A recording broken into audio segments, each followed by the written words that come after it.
Con todos los sindicatos sanitarios y de clase manifestándose a las puertas del Parlamento andaluz y del Hospital Muñoz Cariñanos, el antiguo militar de Sevilla, para exigir una mejora a la atención primaria y para reclamar más contrataciones en el plan de verano, con la NASA, sí, escuchan bien, con la agencia norteamericana de la NASA alertando en su cuenta de Twitter de la grave situación que atraviesan los humedales del Parque Nacional de Doñana por la agricultura, el turismo y la sequía.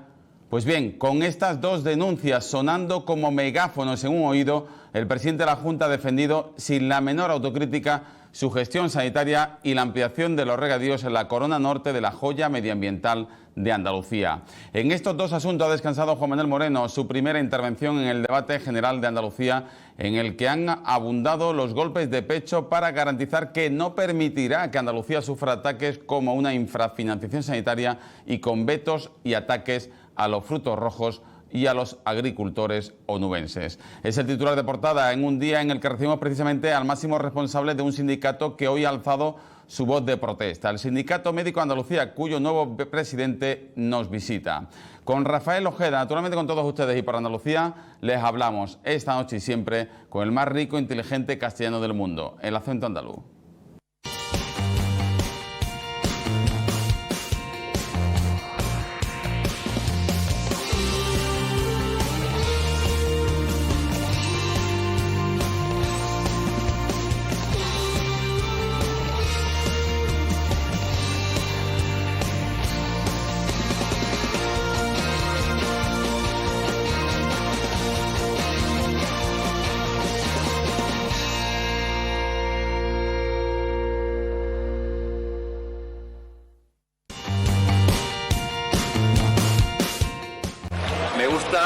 El acento andaluz.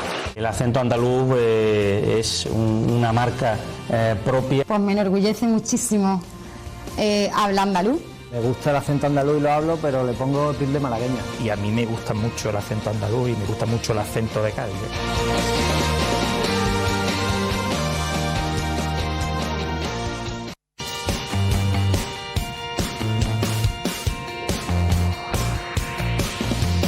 Por lo que yo conozco, que es información pública que hemos hecho, Endesa es el primer inversor privado en Andalucía y la mayoría de esas inversiones van a distribución, a mejorar tanto las líneas como los centros de transformación.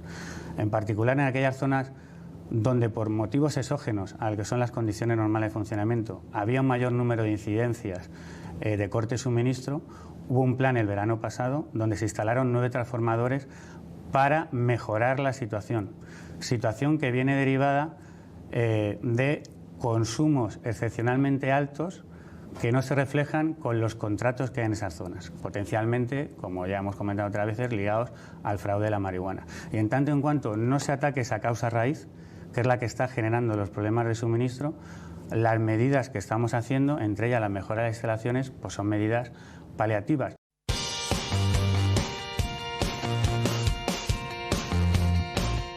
Buenas noches. El primero de los asuntos sobre el que Moreno ha centrado su discurso ha sido la sanidad. Así ha empezado para seguir con el resto de retos como la sequía, la economía, la educación o el turismo. Sobre los problemas sanitarios, Moreno ha eludido hacer autocrítica y cree que los problemas de la sanidad se dan en toda España por una baja financiación y por la falta de profesionales en los centros formativos. Por ello, Moreno ha anunciado que pedirá una conferencia de presidentes autonómicos una vez que pasen las elecciones generales. Les anuncio que voy a solicitar al futuro presidente del Gobierno de España que convoque una conferencia de presidentes exclusiva para abordar este debate con responsabilidad, rigor y visión de futuro para encontrar entre todos soluciones a los problemas del sistema público sanitario español. Mensajes del presidente mientras hasta 3 concentraciones se sucedían a las puertas del Parlamento y del Hospital Militar de Sevilla. Hoy estamos en el Muñoz Cariñanos, el Cendal de Moreno Bonilla, y estamos hoy aquí defendiendo la sanidad pública otra vez. Este hospital debe convertirse en un hospital provincial donde cualquier sevillano o sevillana pueda ser atendido y poder disfrutar del derecho universal que tiene a la sanidad y a la salud pública. Sobre la proposición de ley de la Corona Norte de Doñana, Moreno ha reiterado que su postura no es inamovible y ha invitado a la oposición a proponer alternativas. El presidente insta a los partidos del arco parlamentario a no permanecer callados ante lo que ha definido como un boicot a los frutos rojos. Y frente a campañas y boicots injustificables, como ha sufrido el sector de los frutos rojos en Huelva, todos, absolutamente todos, estamos obligados también a no callar y a defender a nuestro campo, como ha hecho desde el minuto 1 el Gobierno de la Junta de Andalucía. Sobre la sanidad y Doñana, críticas de toda la oposición. El presidente de la Junta de Andalucía hoy, en la primera parte de su discurso, tenía que sacar a relucir la palabra igualdad y violencia de género. Para ambas cuestiones ha dedicado no más allá de un minuto, pero no para lo que hoy esperaban los andaluces y andaluzas, que era conocer si el señor Moreno Bonilla reprueba o no lo que está haciendo su partido en ayuntamientos en los que se ha retirado la bandera LGTBI. Hemos estado en lo que el Partido Popular quería, un acto de campaña, un acto electoral, aburrido, si me permiten, con reiteración de datos y de políticas que ya se han aplicado, que ya conocemos sus resultados y que pertenecen en una medida nada despreciable a la legislatura anterior. Era una comparecencia en el Parlamento simplemente para echarle un cable, echarle un capotazo o un salvavidas a Núñez Feijóo, porque están realmente preocupados por los pactos con Vox en tantas otras comunidades autónomas. Y hoy pues tenía que venir el señor Moreno Bonilla a salvar al soldado Feijóo, que se encuentra cada vez más en apuros. El presidente Moreno, por cierto, que comenzaba su intervención con alusiones al Día del Orgullo LGTBI, garantizando la diversidad sexual en un claro desmarque del discurso de Vox. Les aseguro que mi Gobierno no tiene muros ideológicos ni fronteras partidistas. Gobernamos para todos los andaluces y, por tanto, en el diálogo y también en el entendimiento, solo existe la línea roja de la lealtad y la defensa de Andalucía.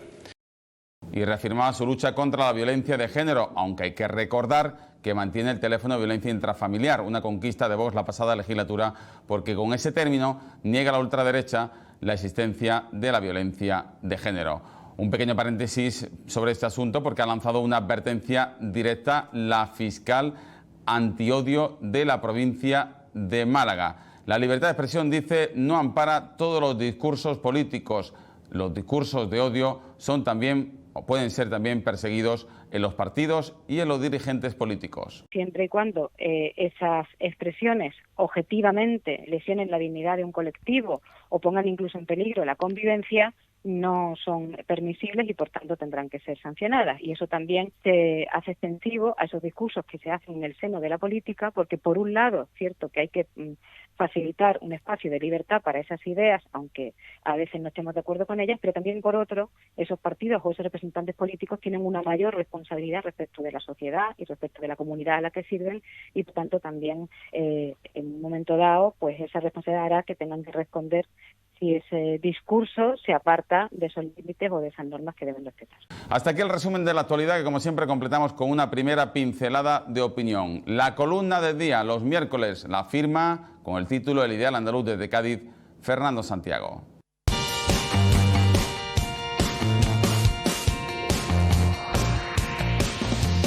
Pudiéramos titular este comentario: Pedro Sánchez desencadenado. Ha sido convocar las elecciones y empezar a ir a todas las radios, televisiones y periódicos del mundo mundial, tanto con Jordi Évole, con Carlos Alsina, con Aimar Bretos, con Pablo Motos. Cabe esperar que en el futuro sea capaz de ir a Telecinco con Ana Rosa y luego siga el recorrido por todos los medios, por muy hostiles que le sean, que vaya al Mundo, a la ABC, a La Razón, que vaya a la COPE con Carlos Herrera. Eso se llama sentido democrático, y no porque le critiquen dejan sus oyentes de tener derecho a escuchar los puntos de vista del presidente del gobierno y candidato a volver a presidir el gobierno. Como se le ve suelto, con buen humor, capaz de hablar de su peso, del deporte que hace, capaz de hablar de la ropa interior que lleva, incluso de reconocer equivocaciones y cambios de opinión. Cabe preguntarse cómo es que sus asesores, tantos que tiene y tan listos que son, no le habían llevado antes por estas mismas televisiones.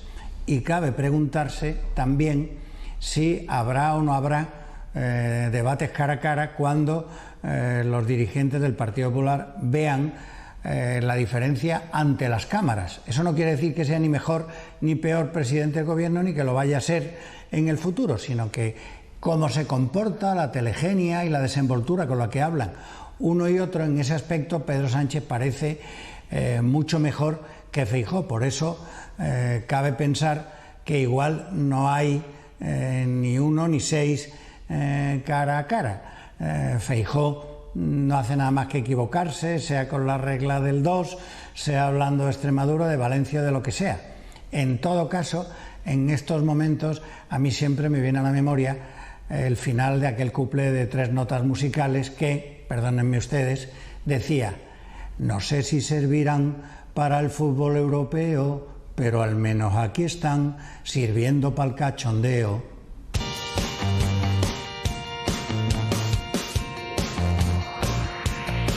La opinión, como siempre, todos los miércoles desde Cádiz con la firma de Fernando Santiago. Más opinión en Tiempo de Tertulia esta noche en compañía de 2 de nuestros habituales analistas, 2 periodistas. Jesús Ollero, buenas noches. Buenas noches. Y muchísimas gracias por acompañarnos. Igualmente, Eva Saiz, buenas noches. Hola, buenas noches. Por cierto, los que tenemos que ponernos chaqueta hoy es, ¿verdad? Tendremos que recibir un premio, ¿eh? Un premio, un plus tendríamos que seguir. No está riendo la ganancia en absoluto, ¿eh? Sin ninguna duda. Bueno, pues con Eva Saiz y con Jesús Ollero analizamos la actualidad, lo he dicho, en Tiempo de Tertulia, hoy volcados fundamentalmente con el debate general de Andalucía, pero ambos antes me van a acompañar en la entrevista con nuestro invitado de esta noche, quien se estrenaba en el nuevo cargo hace tan solo unas semanas después de presidir el Sindicato Médico de Sevilla. Ahora es el nuevo presidente del Sindicato Médico de Andalucía, señor Rafael Ojeda. Buenas noches. Buenas noches. Y muchísimas gracias por acompañarnos en un día que, por cierto, para vosotros maratoniano. Habéis tenido una manifestación a las puertas del Parlamento. Enseguida vamos a hablar de todo eso, de la situación de la sanidad, pero permítame empezar desde el punto de vista un poco más personal. ¿Qué está aprendiendo usted estas primeras semanas como presidente del Sindicato Médico de Andalucía que ya no conociera como presidente del Sindicato de Sevilla? Bueno, es una experiencia nueva. Yo tenía ya experiencia como presidente en Sevilla, pero es evidente que es una mayor responsabilidad y también una ilusión de un proyecto mayor y de poder, digamos, pues poner en marcha una visión personal y de un equipo nuevo, pues que en el fondo pues intentar seguir luchando por lo mismo, ¿no? Por los compañeros y por la calidad de la asistencia sanitaria, ¿no? Que es en el fondo también lo que a nosotros nos mueve, ¿no? Usted ha dicho, nada más tomar posesión, que quería seguir como un camino continuista, ¿no? Una labor continuista de su antecesor, ¿no? ¿Ha hablado con él? ¿Qué consejo le ha dado? Bueno, nosotros somos amigos, de hecho, Rafael Carrasco y yo somos amigos, empezamos en el sindicato juntos y por supuesto que hemos hablado esta misma mañana. A ver, consejos. Nosotros prácticamente hemos hecho este camino juntos y raro es lo que pueda saber uno que no sepa el otro, ¿no? Simplemente sucede que este es un trabajo que, en contra de lo que se puede pensar, que siempre se piensa en el trabajo del delegado sindical o del sindicalista como un trabajo pues muy cómodo, al contrario, ¿no? Sobre todo en ciertos puestos de responsabilidad, es muy exigente, muy duro y requiere un nivel de exposición o implica un nivel de exposición pública muy alto y pues hay momentos en los que alguien se decide que tiene que tomarse un tiempo de descanso y es simplemente aquí lo que ha pasado, ¿no? Y entonces, ¿esa es la única razón? ¿O sí, no hay más. ¿O no ha tirado la toalla a su compañero antes? En absoluto. De hecho, nosotros estamos continuando la misma línea que empezamos con él como presidente. Nosotros empezamos esta línea de movilizaciones y de actuaciones en defensa, sobre todo en este momento, que es lo que nos tiene más ocupados, de la medicina de atención primaria. Por eso se ha manifestado hoy en la puerta del Parlamento, ¿no? Efectivamente, sí. Forma parte de esta línea de reivindicaciones que empezamos hace ya meses y que vamos a continuar porque no tenemos otra opción realmente que seguir defendiendo o, digamos, luchando o peleando por una mejora de la medicina de atención primaria. No sé si ha podido ver, porque estaba usted manifestándose, pero el presidente en su primera intervención sobre la situación general de Andalucía apenas ha hecho autocrítica con la con la situación sanitaria y ha dicho que los problemas que hay son fundamentalmente debido a los problemas de financiación. ¿Usted cree que es exclusivamente una infrafinanciación de la sanidad o hay deficiencias en la gestión? A ver, con respecto a la financiación, aquí hay una cosa que llama mucho la atención. La actual consejera anunció a finales del año pasado que se iba a aumentar en un 10% la financiación de la sanidad y que íbamos a alcanzar un 10,8, creo recordar que era exactamente la cifra que dio de aumento del presupuesto sanitario, y que íbamos a alcanzar más de 1.600 euros por habitante. Sin embargo, lo que a día de hoy sucede es que se están dando instrucciones a los centros para que hagan drásticos recortes en el capítulo de personal, recortes que se van a traducir fundamentalmente en disminución o cese de la actividad por las tardes en los centros de salud y en los hospitales, ¿no?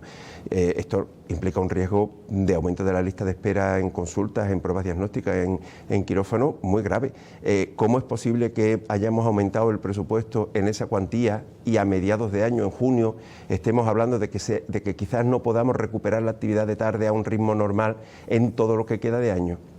Por tanto, desde el punto de vista de la financiación, lo que tendríamos que saber es si efectivamente esa financiación ha llegado, no fue un anuncio que no se concretó, si efectivamente eso se ha concretado, ¿cómo es posible que se haya gastado a mediados de año? Y con respecto a la otra pregunta, la parte de si todo es un problema de financiación, no. Claro que no, hay problemas que hay que afrontar y un problema fundamental, claro, es nuestro punto de vista, habrá quien tenga otro punto de vista.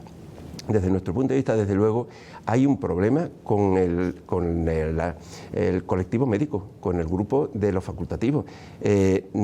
Estamos teniendo cada vez más problemas. Hay una importante escasez de médicos porque, bueno, ha habido por unas razones sociológicas, ¿no? Porque ha crecido mucho la demanda de la población, por la edad de los médicos, pero también porque hay muchos médicos que se están marchando de Andalucía. Y porque el sistema no está sabiendo captar a los médicos que terminan la especialidad. Y tenemos a un equipo en la consejería y en el gobierno que niega sistemáticamente que tengan un problema con los médicos. Es más, se firma un pacto por la mejora de la atención primaria y el único colectivo que plantea un verdadero problema en este momento, que es el colectivo médico, queda fuera del pacto, porque no quieren afrontar los problemas de fondo, estructurales, que padece el colectivo médico. Esto parece de perogrullo, señor Ojeda, pero ¿puede funcionar bien la sanidad si el actor fundamental de la sanidad, que son los médicos, están enfrentados con la administración que gestiona la sanidad? Bueno, es una pregunta realmente que es fácil de contestar. Es imposible que funcione bien, es imposible. Y esto se ha producido además porque este equipo se ha negado a sentarse a hablar con nosotros porque no quiere reconocer los problemas estructurales que tiene que afrontar. No quiere reconocer, por ejemplo, que ahora mismo está desincentivando que los médicos vayan a la atención primaria. Si un médico que termina su grado de medicina, un joven que termina su grado de medicina y se enfrenta a la elección de la especialidad porque acaba de aprobar el MIR, si tiene que optar entre una especialidad que lo lleva a la medicina hospitalaria y a un sueldo de 10.000 euros superior al año, o a una especialidad como la medicina de familia o la pediatría, aunque la pediatría se puede ejercer también en hospital, en el que va a tener peores condiciones de trabajo, un sueldo más bajo, ¿cómo va? Está desincentivando este modelo que vaya a la primaria. Nosotros decimos, al menos equipare usted las condiciones retributivas, que la decisión de ese médico no sea no dependa del sueldo que va a ganar en un sitio o en otro. Además son médicos especialistas, exactamente igual que los que ejercemos en el hospital, exactamente igual. ¿Hay interlocución con la Consejería de Sanidad o se ha roto? No hay interlocución real. No la hay. Hay reuniones en las que nos sentamos enfrente unos de otros, pero en las que no se habla, no se llega al fondo de los asuntos, no se llega ni siquiera a la superficie de los asuntos. En la última reunión que tuvimos, pues el director gerente del SAS y la directora general de personal, pues volvieron a enumerar todas esas mejoras que ha hecho los equipos anteriores, ¿no?, de esta administración, que es verdad que se han producido ciertas mejoras, pero no podemos estar viviendo para el resto de los tiempos de esas primeras mejoras, de las primeras etapas del gobierno del Partido Popular. No, esto no tiene sentido. Quedan muchas cosas por hacer y hay que sentarse a ver cuándo las vamos a hacer. O tendrán que tener la claridad de decirle a los médicos que hay ciertas cosas que no piensan afrontar. Pero entonces, ¿cómo van a explicarle esto a los médicos y a la población? pero ni una cosa ni la otra. Ni reconocen que hay cosas que no están dispuestos a hacer, ni se sientan a negociar. Y están ahora mismo este equipo de la Consejería en una tierra de nadie, de indefinición y de inacción, que no nos lleva a ninguna parte buena, desde luego. ¿Usted se encuentra con una explicación a esa inacción, a esa parálisis en las negociaciones? A mí me da la impresión de que es una toma de postura que se basa en casi diría yo, igual en un hábito político, ¿no? De aguantar el pulso, ¿no? Vamos a aguantar el pulso a ver si pasa la crisis, vamos a aguantar el pulso a ver si el rival se cansa, a ver si el rival tira la toalla, y me da la sensación de que hay un poco una actitud que puede formar parte incluso del juego político, pero desde luego es un error llevar esa actitud del pulso, de aguantar el tirón, a ver si el problema desaparece por sí solo, llevarlo a este terreno me parece un error monumental, porque es que estamos ante un problema, como yo le he dicho y otros muchos compañeros le hemos dicho muchas veces a los representantes del SAS, un problema que va a ir a más. Así que el año que viene y el siguiente se van a jubilar más médicos, y que este año el acto único ha sido un fracaso estrepitoso. El acto en el que se ofrecen plazas a los médicos que terminan para que se queden en el SAS ha sido un fracaso estrepitoso en la atención primaria y también en hospitales. Ya tenemos una edad media más baja en la medicina privada que en la medicina pública. Los médicos están optando como primera opción, en muchos casos, por la medicina privada. Entonces, si no afrontamos este problema, desde luego el problema no va a desaparecer. Y no estamos ante un problema de pugna política, estamos ante un problema real, estructural, que nosotros creemos que hay que afrontar cuanto antes mejor. Le preguntan, señor Ojeda, Jesús Ollero y Eva Saiz. ¿Qué tal? Buenas noches. Me interesa particularmente esa nula correlación aparente entre la subida del presupuesto y la mejora de las condiciones del personal, porque yo entiendo que en el presupuesto las partidas más importantes deben ser las de sueldos y las dotacionales. Sin embargo, ambas parecen estar, no digo en precario, pero desde luego en cierta parálisis cuando se presume año tras año, no desde el gobierno actual, sino de los anteriores también, que cada año se subía el presupuesto en sanidad. Me gustaría saber qué explicación le ve usted a ese respecto y además, si, como venía ocurriendo en años anteriores, la realización o no de pruebas diagnósticas sigue condicionando la productividad de los departamentos médicos en Andalucía. A ver, con respecto al aumento de presupuesto, que yo desconozco los datos, pero hay un hecho incontestable y es que se ha invertido mucho en ciertas categorías profesionales. Ha habido una inversión en capítulo 1 brutal en enfermería, porque esta administración, y esto hay que reconocer que es una corriente ahora mismo nacional, hay una apuesta nacional por digamos, pues darle un papel más protagonista al personal de enfermería. Pero la proporción de fondos que se ha destinado a personal de enfermería en estos primeros 6 meses del año por parte de esta administración es algo sorprendente y desde nuestro punto de vista desproporcionado. Se ha contratado sé que es una anécdota, pero yo tengo amigos enfermeros que me dicen, es que no tenemos trabajo.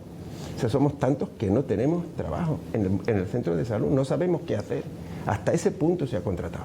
Y ha habido una inversión en capítulo 1 enorme, vinculada a los refuerzos COVID que se hicieron, esos famosos 12.000 contratos que se reivindica una y otra vez y que se exige por parte de ciertos sindicatos que hay que mantener y que hay que estabilizar, pero que creemos que ahí hubo una parte de esos contratos que cuando terminó la presión del COVID no había justificación para que se renovaran. Y claro, el dinero no se puede estirar a capricho. Si lo estamos gastando en mantener en sus puestos de trabajo un personal que se contrató como refuerzo para una situación de pandemia y que ha desaparecido, pues al final esos fondos los vamos a tener que detraer de otras partidas. Y nosotros lo que estamos viendo es que se ha gastado mucho hasta el punto de provocar un desvío, según dicen todos los comentarios que oímos por un sitio y otro, hasta el punto de provocar un desvío presupuestario importantísimo que está implicando un recorte probablemente de aquí a final de año en toda la actividad de tarde de centro de salud quirófano y bueno, pues ahora nos vemos con estas cosas. Se ha gastado probablemente mal, es evidente. Claro, se tenía todo el dinero, fue solo un anuncio, eso lo sabremos cuando finalice el año y conozcamos los datos globales, ¿no? Pero vamos, yo creo que por ahí podemos encontrar una explicación plausible de lo que estamos viendo. Y con respecto a las pruebas diagnósticas, perdón... que si sigue estando la realización o no de más o menos pruebas diagnósticas, siguen vinculándose con la productividad de los departamentos médicos como venía ocurriendo años atrás, ¿no? La productividad depende de muchos factores. Supongo que lo básico es gastar menos, ¿eh? Claro, es evidente que nosotros hemos hablado muchas veces de los incentivos perversos, ¿no? Como cuando se ha incentivado la realización de menos pruebas diagnósticas o se ha incentivado la realización de la derivación de menos pacientes por parte de los médicos de atención primaria al hospital o cosas. Hay muchas veces que se están haciendo incentivos perversos porque, claro, a ver, hay que ahorrar y hay que gastar bien, pero el número no es un criterio por sí solo de calidad. Si hacemos pocas pruebas o hacemos muchas, no, pues con el simple número no podemos saber si estamos actuando bien o no. O sea, nosotros siempre hemos denunciado que los criterios cuantitativos aquí no son válidos. Si yo desvío menos pacientes al hospital, bueno, gasto menos, pero a lo mejor estoy haciendo mala medicina y a la larga eso repercute en la salud de la población e incluso en un gasto a largo plazo, ¿no? Por tanto, sí siguen existiendo ese tipo de incentivos, porque es que además la productividad que está vinculada a este incentivo es se basa en un modelo que nosotros hemos criticado profundamente, porque no reconoce la calidad del trabajo del médico. Se está valorando en muchas ocasiones, se hace una valoración global en la que la productividad que recibe el médico depende de la nota que ha obtenido el hospital o el servicio donde trabaja o de los servicios con los que colabora, que funcionen mejor o peor, y al final uno cobra una productividad que depende en un 20% de que uno trabaje más o menos y en un 80% de factores periféricos que uno no controla, con lo cual en el fondo lo que se está haciendo es, con un dinero destinado a productividad, desincentivar muchas veces más al trabajador que incentivarlo, ¿no? Señor Ojeda, buenas noches. Buenas noches. Yo le quería preguntar por una propuesta que ha hecho también esta mañana el presidente de la Junta, que ha venido a decir un poco que lo que le iba a pedir al próximo presidente del Gobierno era una reunión una conferencia de presidentes de comunidades autónomas única y exclusivamente para abordar el tema de los médicos, falta de médicos y jubilación. No sé si realmente el problema se resuelve entre los presidentes o cada comunidad autónoma tiene su problema y lo que deberían hacerse es lo que dice usted, sentarse y agarrar el toro por los cuernos, ¿no? Desde luego hace falta primero reconocer que estamos ante un problema grave y serio y que va a más. Hace falta entender que tenemos un modelo sanitario que viene de principios de la democracia y de un proyecto de un modelo de gestión y de un modelo organizativo que viene de principios de la democracia y que casa cada vez peor con los nuevos modelos de gestión y con el ejercicio de la medicina en general y de la asistencia sanitaria. Y que los sistemas de incentivos que tiene, como estos modelos de productividad, se han quedado anticuados y no funcionan. La posibilidad de que todas las comunidades se pongan de acuerdo, bueno, depende de para qué, porque el acuerdo puede ser para algo que no funcione también, ¿no? Porque a fin de cuentas estas son las administraciones que están todas organizando la sanidad.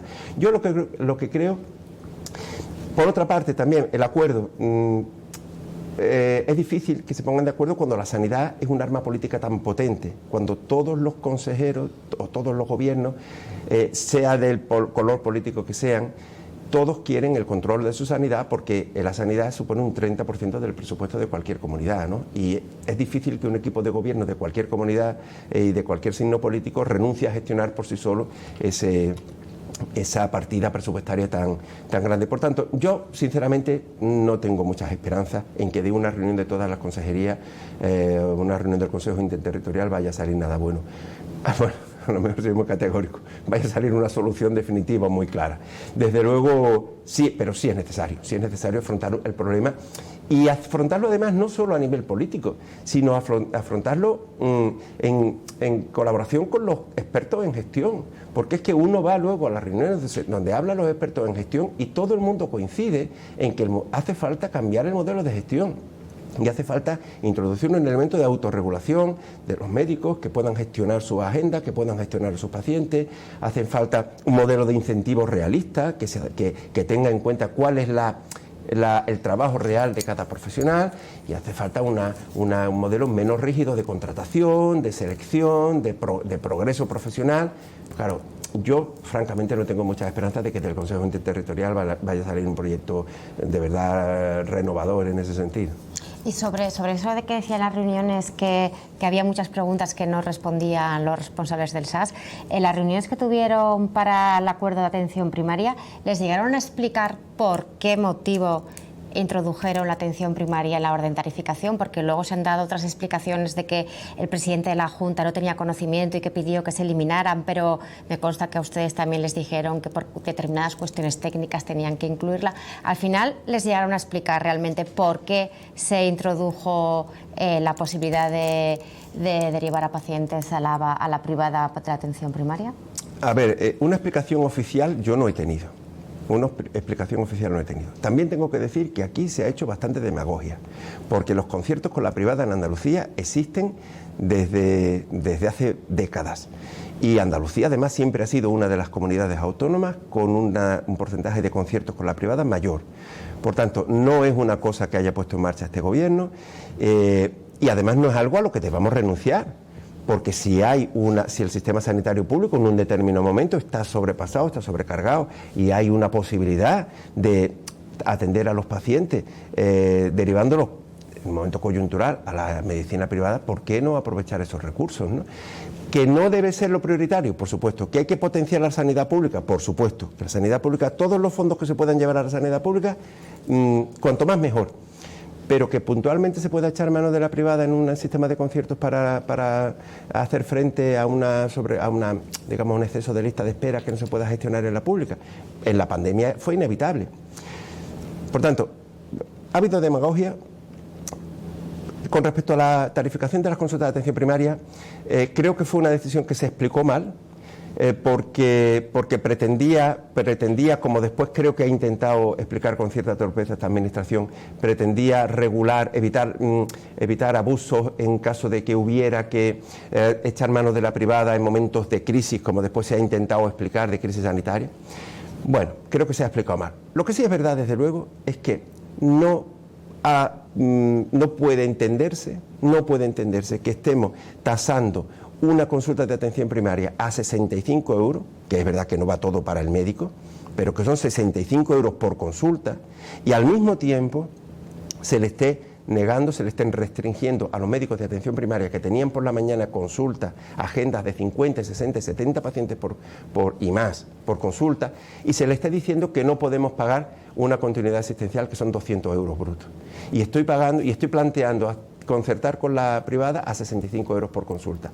Esto realmente es lo que en el colectivo médico ha indignado y no se ha entendido. Sí, hay dinero para el concierto, pero no hay dinero para pagarme a mí, digamos, un sobreesfuerzo de manera adecuada. Señor Ojeda, se las prometían ustedes felices antes de firmar el gran pacto en todos los sindicatos del que ustedes se abstuvieron, porque previamente, 3 meses antes, habían firmado un acuerdo de atención primaria con la Junta de Andalucía por el cual se limitaba el número de pacientes por médico de cabecera, también para los pediatras, según quien quisiera hacer por la tarde. En definitiva, se establecían unas bases que ustedes habían negociado con la Junta de Andalucía. ¿Qué es lo que falló para que eso luego no se acordara? ¿En qué fallaron las previsiones del Gobierno andaluz para que no pudiera la Consejería ejecutar su palabra o cumplir su palabra con ustedes? Bueno, nosotros hay una cosa que para mí es importante que se entienda. A nosotros, al colectivo médico, no se le han hecho regalos, no hemos sido un estamento privilegiado. Es decir, cuando se acuerda con el sindicato médico que no puede haber más de 35 pacientes por agenda, estamos hablando de un gesto de supervivencia del médico.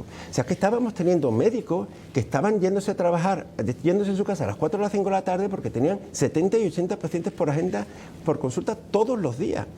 Y estábamos al borde de una jubilación masiva y de una fuga masiva de médicos, porque cada vez eran más los médicos que decían: yo aquí así no puedo seguir trabajando, es que me voy a mi casa, o me vuelvo a presentar al MIR, o me voy a vivir de mi pareja, de mi marido, de mi mujer, es que no puedo seguir viviendo así. Es decir, fue un gesto que no es en absoluto una concesión, digamos, caprichosa. Era algo imprescindible para mantener una mínima dignidad en el funcionamiento de la medicina de atención primaria. Cuando se aprueban las consultas de las continuidades asistenciales con nosotros, igualmente lo que se le está diciendo al médico es: quédese usted a trabajar por la tarde para ver a esos pacientes que no le da tiempo a ver por la mañana, que yo se lo voy a pagar aparte. No le estoy subiendo el sueldo, le estoy diciendo: trabaje usted más horas, trabaje una jornada de 12 horas, que yo le voy a retribuir más o menos adecuadamente. Es decir, estábamos en realidad el colectivo médico le estaba haciendo un favor al SAS, le estaba ofreciendo la posibilidad de mantener en funcionamiento con unas condiciones mínimamente dignas la atención primaria. ¿Y por qué el SAS no cumplió su palabra? Pues no lo puedo entender, no lo puedo entender. El SAS, cuando firma con nosotros el acuerdo, inicia una secuencia de maniobras dilatorias y casi diría de engaños, porque se nos decía, no, la semana que viene se va a firmar, no, la siguiente, no, lo vamos a firmar, pero ahora necesitamos un mes para implantarlo. Estuvieron jugando con nosotros durante 4 meses y nos llevaron a una situación insostenible y nos forzaron a movilizarnos, porque es que además, como sigo diciendo, no estamos pidiendo privilegios, no estamos pidiendo un trato de favor. Cuando pedimos ahora que se equipare el sueldo del médico de atención primaria con el de hospital, estamos pidiendo una medida de justicia básica. Y entonces el SAS nos dice, no, mire usted, es que no paran ustedes de pedir, pero mire usted, si yo lo que le estoy ofreciendo, lo que le pido son soluciones para el sistema sanitario público. Le estoy diciendo que el médico trabaje más, que el médico se limite las agendas para que pueda ver a sus pacientes, o que cobre lo mismo que el de hospital, porque es un médico especialista igual. Y se nos trata como a una especie de colectivo insaciable, ¿no? Bueno, esto es absolutamente disparatado, ¿no?, desde nuestro punto de vista. Jesús. Sí, la atención primaria es un problema general. El colapso de la atención primaria en Andalucía es prepandemia, pero no tan lejano en el tiempo como para no hacer una perspectiva relativamente razonable de que hace unos años funcionaba dentro de un orden ajustado a la necesidad. Todo se puede mejorar, pero ajustado a la necesidad de los pacientes. Creo que ahora mismo la situación es totalmente diferente. ¿Qué solución de gestión, no de recursos económicos, de gestión proponen en ese sentido? ¿Y qué le parece que, por ejemplo, en Sevilla se haya suspendido el servicio de cita telemática de Sauresponde? Creo que está desactivado porque nunca hay cita. Claro, ese es un sistema que colapsa porque no hay huecos, y como no hay huecos, pues ya lo puede uno llamar 1000 veces. A ver, la solución es muy difícil y yo no puedo pretender que venir ahora con una solución fácil para este problema. Claro que no, la solución es difícil, pero para empezar necesitamos reconocer el problema. Necesitamos reconocer el problema y luego necesitamos saber que el modelo rígido que tenemos ahora mismo no nos está dando resultados. Porque hace unos años funcionaba, insisto, no perfecto, pero razonablemente bien. ¿Qué ha cambiado tanto para que ahora no vaya ni para adelante ni para atrás? En realidad no ha cambiado tanto. Nosotros llevamos muchos años diciendo que la sanidad, la atención primaria va mal, que la atención primaria va a colapsar, que la atención primaria no puede seguir así. Nosotros llevamos años con este discurso, ¿no?, con este mantra, repitiéndolo una y otra vez. Lo que ha pasado es que lo que nosotros estábamos diciendo al final se ha cumplido y ahora estamos diciendo, si no hacemos algo, dentro de 4 o 5 años nos podemos encontrar con las consultas de médicos de la mitad de los centros de Andalucía cerradas. Y esto es a dónde vamos. Entonces, ¿qué ha fallado? Pues que no hemos sabido atraer a los médicos a la atención primaria o retener a los que ya estaban allí. Es así de sencillo. Si nosotros no atraemos médicos a la atención primaria, el sistema va a seguir empeorando, porque se jubilan cada año más médicos de los que captamos. Cada año se jubilan más. Esto no va a ser para siempre. Estamos ahora en una bolsa de unos médicos de una edad media alta, ¿no? Pero durante 3 o 4 o 5 años vamos a tener muchas jubilaciones y cada año captamos a menos médicos. El acto único en el que se han ofrecido las plazas para los médicos de atención primaria, bueno, y de hospital también, que también ha sido un fracaso, pero se han captado un 20 o un 25% de las plazas. Los médicos no han cogido esas plazas.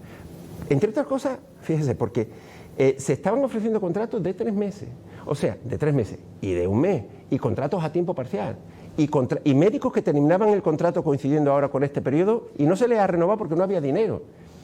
Entonces, si usted tiene un problema de médicos monumental que no sabe cómo va a poder afrontar de aquí a 3 o 4 años, ¿cómo es posible que usted ofrezca algo que no sea una interinidad? ¿Cómo es posible que usted esté ofreciendo a un médico un contrato de 1 mes o de 2 meses? Esto es que no tiene ningún sentido. Esto son cosas básicas, pero además hay que plantearse qué hacemos para atraer más médicos, qué hacemos para que el sistema sea más eficiente. Y que sea de acuerdo, pues un poco respetando evidentemente las reglas laborales, el marco normativo que regula la sanidad pública, que yo creo que es lo que todos tenemos que esforzarnos en defender, pero ser capaces de tener una gestión más creativa, más valiente y que afronte de verdad el problema que tenemos. Pero sinceramente una solución que se pueda decir en una frase, esa me temo que no existe, la verdad. Cuestiones concretas. El plan de vacaciones del SAS, ¿qué le parece?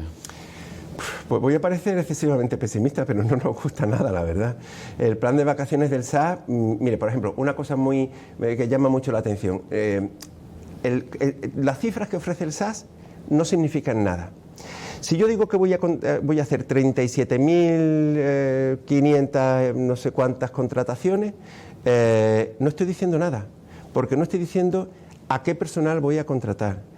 Ni siquiera estoy diciendo si esas contrataciones que voy a ofrecer se van a cubrir, porque puede pasar como con el acto único, que yo ofrezco 37.000 contratos, pero cubro 15.000, que es lo que ha pasado con el acto único. No digo de cuántos meses son, no digo si son a tiempo parcial o a tiempo completo. Y después, cuando bajamos al detalle, mire, en la costa todavía tenemos distritos donde no tenemos plan de vacaciones, donde tenemos las cifras generales que ha dado el SAS, pero no tenemos un plan de vacaciones.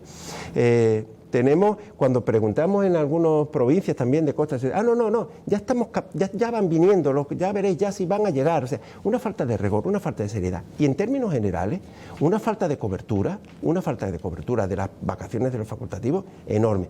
En hospitales, prácticamente, bueno, se va a sustituir mucho menos que el año pasado y prácticamente no va a haber actividad complementaria de tarde, y además se va a tener que reducir mucho la actividad quirúrgica de mañana.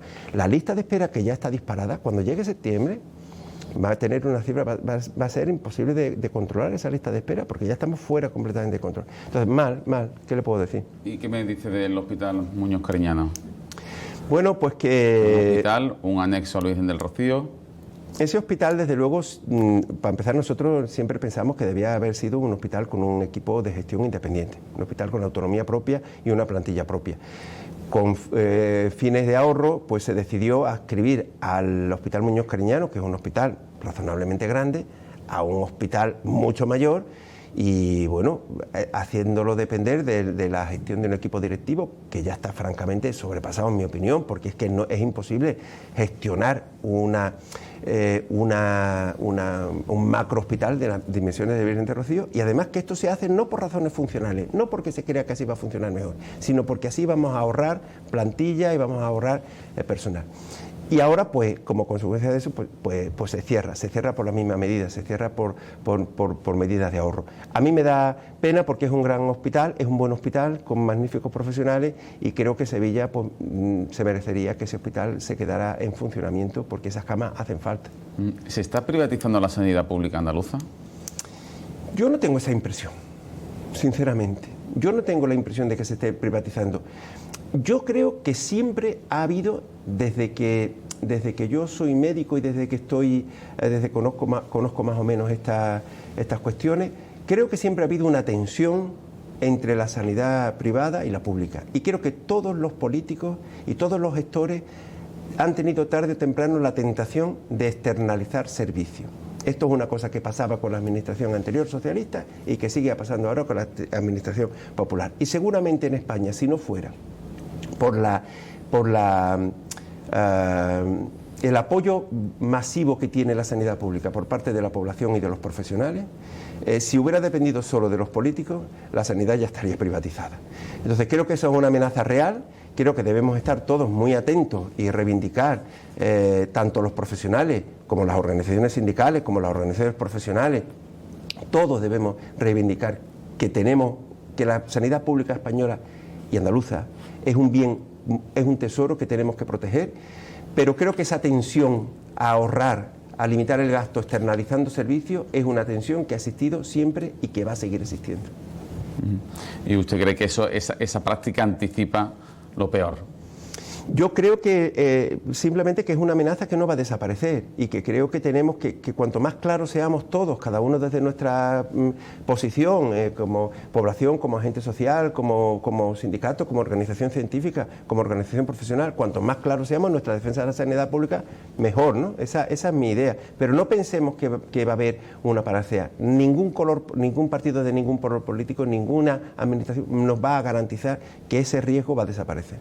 Ya para finalizar, señor Ojeda, diríjese usted a los andaluces que le ven en estos momentos a través de los 36 canales de televisión que tiene 7TV repartidos por las 8 provincias, y dígale qué piden los médicos a la política ¿Cuáles serían aquellas reglas básicas para que dentro de un año, si usted viniese a este programa, os dijera la sanidad está mejor que hace un año?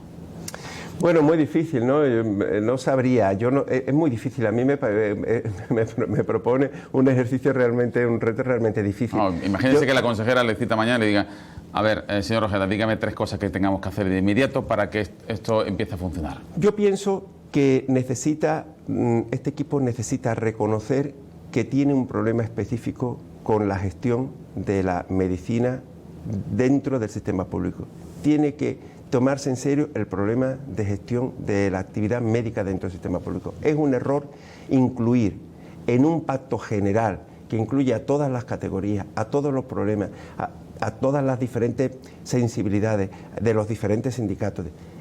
Es un error querer incluir el problema de la medicina de atención primaria, de la medicina en general dentro de ese marco de discusión general, porque la sanidad pública no tiene un problema de celadores, no tiene un problema de pinches, no tiene un problema de enfermería, tiene un problema con los médicos y tiene un problema de que los médicos se están yendo y el sistema público no está sabiendo retenerlos.